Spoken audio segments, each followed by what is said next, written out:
పాకిస్తాన్ అణిచివేతకు వ్యతిరేకంగా దాదాపు 8 దశాబ్దాలుగా పోరాడుతున్న బలోచిస్తానీలు ఈ మధ్యనే ఇండియా చేసిన ఆపరేషన్ సింధూర్ పుణ్యమాని అట్నుంచి పాక్ ఆర్మీని తరిమికొట్టి బలోచిస్తాన్ని స్వతంత్ర దేశంగా ప్రకటించుకున్నారు.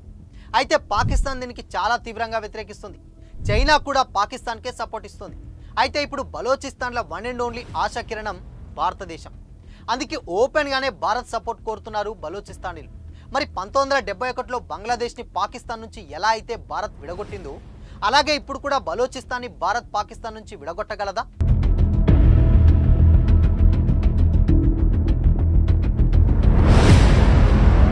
బలోచిస్తాన్ని పాకిస్తాన్ నుంచి భారత్ని విడగొట్టగలదా లేదా అనేది తెలుసుకునే ముందు ఫస్ట్ అసలు 1971లో బంగ్లాదేశ్ని భారత్ పాకిస్తాన్ నుంచి ఎలా విడగొట్టింది, అసలు బంగ్లాదేశ్ వేరే దేశంగా ఎలా ఏర్పడింది, అండ్ బంగ్లాదేశ్ కోసం పాకిస్తాన్తో భారత్ యుద్ధం చేస్తే ప్రపంచ దేశాలు ఎలా రియాక్ట్ అయ్యాయి, యుఎన్ ఎలా ఒప్పుకుంది అనే క్వశ్చన్స్కి బ్రీఫ్గా ఆన్సర్స్ తెలుసుకుందాం. ఫస్ట్ 1971 వార్ జరగడానికి రీజన్ బంగ్లాదేశ్ అప్పట్లో తూర్పు పాకిస్తాన్గా ఉండేది.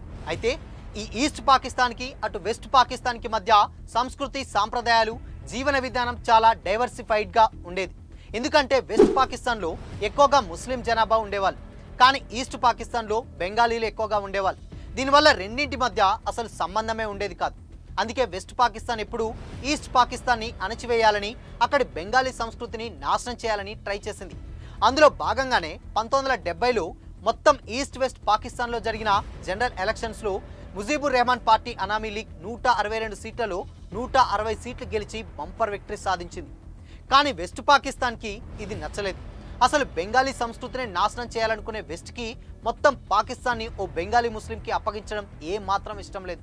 అందుకే ఆపరేషన్ సర్చ్ లైట్ స్టార్ట్ చేసి ఆర్మీ సాయంతో ముజీబుర్ రెహమాన్ని అరెస్ట్ చేయడమే కాకుండా ఆయన సపోర్టర్స్ని వెస్ట్ పాకిస్తాన్ని వ్యతిరేకించే వాళ్ళని దారుణంగా చంపడం స్టార్ట్ చేశారు. దీంతో 1 కోటి మంది వరకు శరణార్థులు ఇండియాకి పారిపోయి వచ్చారు. ఇది ఇక్కడ మెయిన్ పాయింట్. బంగ్లా నుంచి పారిపోయి వచ్చిన వాళ్ళకి శిబిరాలు ఏర్పాటు చేయడం, వాళ్ళని సపోర్ట్ చేయడం కష్టంగా ఉండడంతో అప్పుడు ఇండియా రంగంలోకి దిగింది. ఎందుకంటే అప్పటి వరకు ఇది పాకిస్తాన్ ప్రాబ్లంగా ఉన్నా శరణార్థులు రావడంతో ఇప్పుడు ఇది ఇండియా ప్రాబ్లంగా కూడా మారింది. దీంతో ఇండియా జోక్యం చేసుకోవడానికి అవకాశం దొరికింది. దీంతో పాటు ఇండియా జోక్యం చేసుకోబోతుంది అనే న్యూస్ తెలియడంతో 1971 డిసెంబర్ 3న పాకిస్తానే ఇండియన్ ఎయిర్ బేస్ల మీద ముందుగా బాంబులేసింది. దీంతో ఇది లీగల్గా ఇండియా పాకిస్తాన్ యుద్ధంగా మారింది. అలా పాకిస్తాన్ ఇచ్చిన ఇన్విటేషన్తో ఇండియా యుద్ధానికి దిగింది. కానీ ఈ యుద్ధం అంత ఈజీగా జరగలేదు. యుద్ధంలో పాకిస్తాన్కి సపోర్ట్గా అమెరికా తన ఎయిర్ క్రాఫ్ట్ క్యారియర్ని పంపించింది. కానీ మళ్ళీ ఇండియాకి రష్యా సపోర్ట్ ఇచ్చి తన వార్షిప్స్ని పంపించి అండగా నిలబడింది. అలా ఇండియా వార్ గెలిచింది. ఇక యుఎన్లో పాకిస్తాన్ విభజన ఇష్యూ చర్చకు వచ్చినప్పుడు ఎప్పట్లాగే గుంటనక్క అమెరికా యుఎన్లో ఇండియాకి వ్యతిరేకంగా నిలబడింది. ఈసారి చైనా కూడా ఇండియాకి వ్యతిరేకంగా మాట్లాడింది. కానీ మళ్ళీ రష్యానే ఇండియాకి సపోర్టుగా నిలబడింది అండ్ బంగ్లాదేశ్ విభజనని సపోర్ట్ చేసింది. బంగ్లాదేశ్ని వేరే దేశంగా మొట్టమొదట భారత్ గుర్తిస్తే ఆ తర్వాత రష్యా గుర్తించింది. అలా బంగ్లాదేశ్ ఏర్పడింది. కానీ ఇప్పుడు బలోచిస్తాన్ ఇష్యూ వేరు. ఇది కంప్లీట్గా పాకిస్తాన్ ఇంటర్నల్ ఇష్యూ. దీంతో మనకి ఎలాంటి సంబంధము లేదు. అంతేకాకుండా బంగ్లాదేశ్లో పాకిస్తాన్ చేసిన మరణకాండని మానవ హక్కుల ఉల్లంఘనగా ప్రపంచానికి చెప్పడంలో భారత్ అప్పట్లో సక్సెస్ అయింది. కానీ ఇప్పుడు బలోచిస్తాన్ విషయంలో అది సాధ్యం కాకపోవచ్చు. ఎందుకంటే 1971లో ప్రజాస్వామ్యబద్ధంగా జరిగిన ఎలక్షన్ రిజల్ట్స్ని పాకిస్తాన్ ఒప్పుకోకపోవడం, బంగ్లా జాతుల్ని అణిచివేయడానికి చేసిన operation search light, west Pakistan army చేస్తున్న మారణకాండ అంతా ప్రపంచం చూసింది. సో ఫైనల్గా బంగ్లా విభజనని ఒప్పుకోవాల్సి వచ్చింది. కానీ ఇప్పుడు బలోచిస్తాన్లో సీన్ రివర్స్ అయింది. బలోచిస్తాన్లో పాకిస్తాన్ మానవ హక్కుల ఉల్లంఘనకి పాల్పడుతున్నా వాటిని క్లియర్గా అంతర్జాతీయ స్థాయిలో బయటపెట్టడంలో బలోచ్ నాయకులు ఫెయిల్ అవుతున్నారు. దీనికి కారణం వాళ్ళ జనాభా చాలా తక్కువగా ఉండడమే. 1971లో ఈస్ట్ పాకిస్తాన్ జనాభా వెస్ట్ పాకిస్తాన్ జనాభాతో పోల్చితే చాలా ఎక్కువ. ఇది వాళ్ళకు బాగా కలిసొచ్చింది. ఎలక్షన్స్లో గెలవడానికి కూడా ఇదే వాళ్ళకి యూజ్ అయింది. కానీ బలోచిస్తాన్లో జనాభా చాలా అంటే చాలా తక్కువ. మొత్తం 24 కోట్ల మంది పాకిస్తాన్ జనాభాలో బలోచిస్తాన్ జనాభా కేవలం 1.5 కోట్లు, అంటే జస్ట్ 6% అన్నమాట. ఈ లెక్కన అప్పట్లో బంగ్లాదేశ్ ఉన్న అడ్వాంటేజ్ బలోచ్ ప్రజలకి లేదు. సో ఎలక్షన్స్లో గెలవడం, పాకిస్తాన్ గవర్నమెంట్కి వ్యతిరేకంగా ప్రజాస్వామ్యబద్ధంగా పోరాడటం, వాళ్ళ వాయిస్ని అంతర్జాతీయంగా బలంగా వినిపించడం అసాధ్యమైపోయింది. దీనివల్లే పాకిస్తాన్ ప్రస్తుతం బలోచిస్తాన్ని క్రూరంగా చంపుతున్నా, పాక్ ఆర్మీ బలోచ్ ప్రజలపై దారుణాలు చేస్తున్నా కానీ ప్రపంచం చూడలేకపోయింది. చూసినా పట్టించుకోకుండా ఉంటుంది.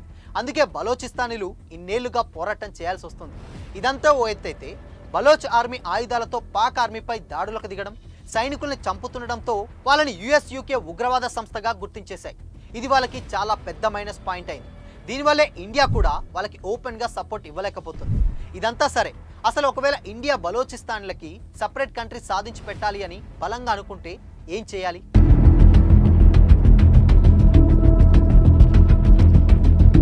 బలోచిస్తానీలకి సపరేట్ కంట్రీ సాధించి పెట్టాలి అని ఇండియా బలంగా అనుకుంటే ముందు చేయాల్సింది బలోచిస్తానీలపై పాకిస్తాన్ చేస్తున్న దారుణాలని బయటపెట్టాలి.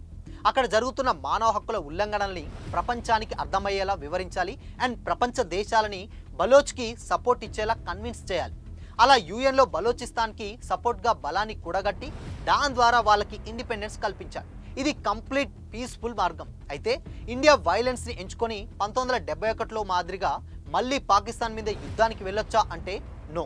ఎందుకంటే బలోచిస్తాన్ అనేది కంప్లీట్గా పాకిస్తాన్ ఇంటర్నల్ ఇష్యూ. అందులో ఇండియాకి ఎలాంటి సంబంధం లేదు. ఒకవేళ బంగ్లాదేశ్ పౌరుల మాదిరిగా బలోచులు కూడా ఓ 10-20 లక్షల మంది భారత్కి శరణార్థులుగా వచ్చినా అది యుఎన్లో బలోచిస్తాన్లకి సపోర్ట్గా వాదించడానికి సరిపోతుందే కానీ పాకిస్తాన్పై యుద్ధం చేసినంత మైలేజ్ భారత్కి దొరకదు. అయితే ఇదంతా పక్కన పెట్టేసి బలోచిస్తాన్ స్వాతంత్ర్యం కోసం ఇండియా డైరెక్ట్గా పాకిస్తాన్తో యుద్ధానికి దిగితే అప్పుడు ఖచ్చితంగా ఇండియా పాకిస్తాన్ మధ్య భారీ యుద్ధం జరుగుతుంది. ఆ యుద్ధంలో చైనా కూడా డెఫినెట్గా ఇండియాతో యుద్ధానికి దిగుతుంది. ఇక వెస్ట్ కంట్రీస్, యుఎస్, యూరోప్ దేశాలు ఇండియాపై డెఫినెట్గా శాంక్షన్స్ వేస్తాయి. ఇదంతా ఇండియాని ఆర్థికంగా చాలా దెబ్బతీస్తాయి. యుఎన్ కూడా ఇండియా చర్యను తప్పుబట్టి ఇండియాపై సీరియస్ యాక్షన్ తీసుకునే ఛాన్స్ ఉంటుంది. ఇదంతా ఓ ఎత్తైతే బలోచిస్తాన్కి స్వాతంత్ర్యం రావడం ఏమో కానీ అట్నుంచి చైనా మన ఈశాన్య రాష్ట్రాల చికెన్ నెక్ని కట్ చేసి కంప్లీట్గా వాళ్ళ దేశంలో కలిపేసుకునే డేంజర్ కూడా ఉంటుంది. దానికి ప్రపంచ దేశాలు కూడా వ్యతిరేకించే ఛాన్స్ ఉండదు. ఈసారి రష్యా కూడా చైనాకు వ్యతిరేకంగా వెళ్ళి మనకి సపోర్ట్ ఇచ్చే అవకాశమూ లేదు. ఇక పాకిస్తాన్ కూడా బలోచ్ల విషయంలో మనం వేలు పెట్టాం కాబట్టి కాశ్మీర్ ఇష్యూని ఇంటర్నేషనల్ రేంజ్కి తీసుకెళ్లి యుఎన్లో యుఎస్, చైనా, యూకేల సపోర్ట్తో కాశ్మీర్ని భారత్ నుంచి విడగొట్టి పాక్లో కలిపేసుకున్నా ఆశ్చర్యపోనక్కర్లేదు. అంటే బలోచిస్తాన్కి ఏదో సహాయం చేద్దామనే ఉద్దేశంతో మనం తొందరపడి సైనిక చర్యకు దిగితే అది భారతదేశాన్ని కంప్లీట్గా నాశనం చేయడంతో పాటు అభివృద్ధిలో దాదాపు 100 ఏళ్లు వెనక్కి తోసేస్తుంది, ఆర్థికంగా నాశనం చేస్తుంది. ఇవన్నీ ఆలోచించడం వల్లే భారత్ డైరెక్ట్గా బలోచిస్తాన్కి సపోర్ట్ ఇవ్వకుండా మోరల్ సపోర్ట్ మాత్రమే ఇస్తుంది. సో మొత్తం విన్నారు కదా. ఇక కన్క్లూజన్ విషయానికి వస్తే 1971 బంగ్లాదేశ్ ఇండిపెండెన్స్ కోసం మనం చేసిన వారికి ఇప్పుడు బలోచిస్తాన్ కోసం మనం వార్ చేయడానికి చాలా తేడా ఉంటుంది. అండ్ అప్పుడు పాకిస్తాన్ చేసిన తప్పు క్లియర్గా ప్రపంచం మొత్తం చూసింది. కానీ ఇప్పుడు పాకిస్తాన్ తప్పుని ప్రపంచ దేశాలు కావాలని ఇగ్నోర్ చేస్తున్నాయి. అలాగే 1971లో పాకిస్తాన్తో యుద్ధం చేయడానికి ప్రపంచానికి చెప్పడానికి మన దగ్గర ఓ వ్యాలిడ్ పాయింట్ ఉంది. ఇప్పుడు బలోచిస్తాన్ విషయంలో అలాంటి వ్యాలిడ్ పాయింట్ మన దగ్గర లేదు. అందుకే మనం సైనిక చర్య చేసి బలోచిస్తాన్కి విముక్తి ఇప్పించడం అసాధ్యం. బట్ మోరల్ గ్రౌండ్స్ మీద బలోచిస్తాన్ ప్రజల కష్టాలని సాధ్యమైనంత వరకు అంతర్జాతీయ సమాజం ముందు పెట్టి వాళ్ళపై ప్రపంచ దేశాలకి సానుభూతి పెరిగేలా చేసి ఆ సానుభూతి ద్వారా యుఎన్లో బలోచిస్తాన్కి స్వాతంత్ర్యం లభించేలా ప్రయత్నించవచ్చు. బట్ దీనికి ఇంకొన్నేళ్ళు టైం పడుతుంది. మరి మీ ఒపీనియన్ ఏంటి? బలోచ్కి ఏ విధంగా న్యాయం జరుగుతుందని మీరు అనుకుంటున్నారు? కామెంట్ చేసి చెప్పండి.